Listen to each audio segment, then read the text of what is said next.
This is the Gospel according to St. Mark, the 16th chapter. Now when the Sabbath was over, Mary Magdalene and Mary the mother of James and Salome brought spices so that they might go and anoint the body of Jesus. And very early, on the first day of the week, when the sun had yet to rise, they went to the tomb. They had been saying to one another, "Who will roll away the stone for us from the entrance of the tomb?" When they looked up, they saw that the stone, which was very large, had already been rolled back. And as they entered the tomb, they saw a young man dressed in a white robe sitting on the right side. And they were alarmed. But he said to them, "Don't be alarmed. You're looking for Jesus of Nazareth who was crucified. He's been raised. He's not here. Look, there's the place they laid him. But go and tell the disciples and Peter that he's going ahead of you to Galilee. There you will see him just as he told you." So they went out and fled from the tomb, for terror and amazement had seized them. And they said nothing to anyone, for they were afraid. This is the gospel of the Lord. Thanks be to God. Please.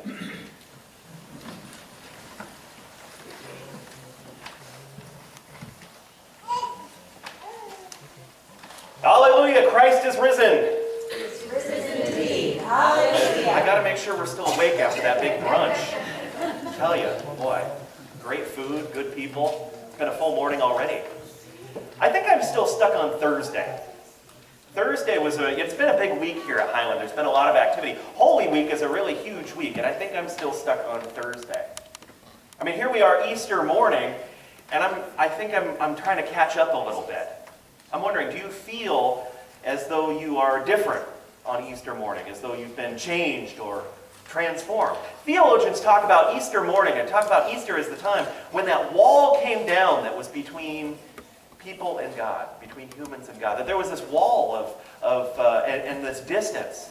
And in the ancient world, in Jesus' day, it was understood that God lived in the temple.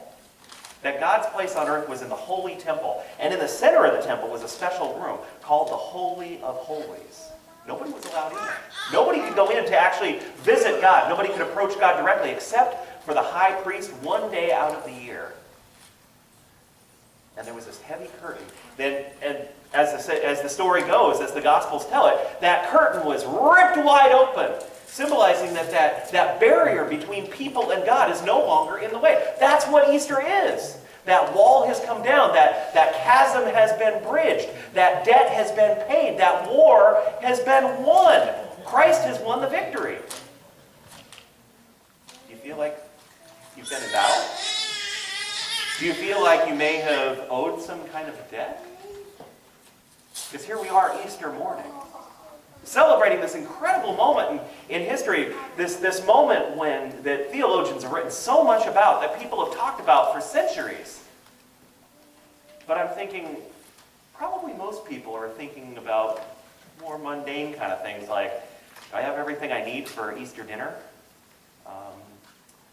Where's that recipe for those potatoes we like? Or maybe you're realizing that it's the beginning of spring break. You're thinking, uh-oh, kids are out of school this week. What am I going to do with these guys? Or maybe if you're under 9 years old, you're thinking, it's Easter, candy, candy, candy, candy, chocolate, candy, eggs, candy. Or maybe you're older than 9 and still thinking that, I don't know. We can be so easily distracted and preoccupied with stuff, with ordinary things, that we miss what God is doing. We get caught up in our plans, our worries, our projects even. We miss what God has been trying to tell us, what God is doing in our very midst. And I think that's why I'm stuck on Thursday. For me, Easter is all about Thursday. I come back to Thursday because Thursday is Easter. But we'll get there. Today marks the end of Holy Week. Now, Holy Week is this weird thing that is, our faith takes time to acknowledge some of the more difficult aspects of the story. We don't gloss over the uncomfortable parts of Jesus' life, but we take time to remember them because they're part of our tradition. Holy Week, we look at not just those miserable moments of Jesus' life, and there were some pretty gruesome things, like his arrest. They came and got him with clubs and swords, and he pointed out, hey, I'm a teacher. There's no need for all of that. I mean, you don't need to come at me like I'm this gruesome warrior. who's gonna fight you guys. And that was a little disturbing. But then, of course, when he was arrested, he was beaten, mocked, ridiculed. We hear a lot today about bullying, about how miserable that is, how there are teenagers who even take their own lives because they've been bullied. I can't even begin to imagine the bullying that took place by trained killers, the Roman centurions. What kind of bullying were they doing? And of course, the crucifixion. A big fancy word for driving nails through a man's flesh into a cross, where it was raised high so all could see the humiliation, the agony, gruesome parts of our story, miserable parts of Jesus' life. But Holy Week doesn't just reflect on what's going on with Jesus.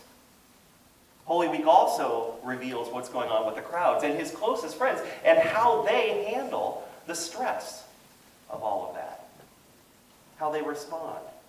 It starts in the Garden of Gethsemane, right before Jesus is arrested. He says, man, this is a scary night. Scary things are going to happen. Can you guys hang out with me and pray? And what do? They can't even stay awake. Snoring away.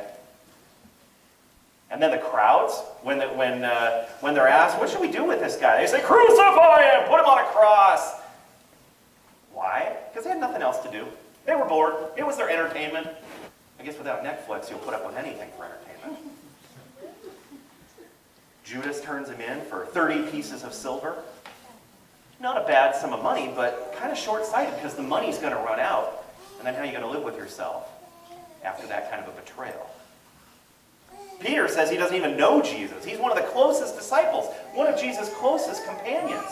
He says, no, I don't even know him. I don't know who you're talking about. What's his name again? Jesus something? All the disciples, once he's finally on the cross, all the disciples run and hide. It'd be easy if this were just a historical story, something that happened 2,000 years ago, something that happened in the Middle East. It's not what we would do, right?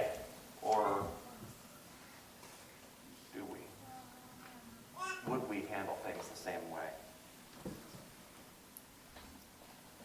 The Gospels reveal who God is, but they also talk about humanity and how we as human beings respond to God. How we handle God's presence in our midst, God's work in our lives. And Holy Week challenges us to see ourselves in this story. Times when we fall asleep or are too lazy to do what we know God would want us to do. Times when we join the voices of the crowd and go with the flow, go along with a popular opinion because it's too hard to stand up. It's too embarrassing to have a different view. Worried about our reputation. Times when we've run away or avoided the hard thing because it's not convenient. It's not what would be easiest for us.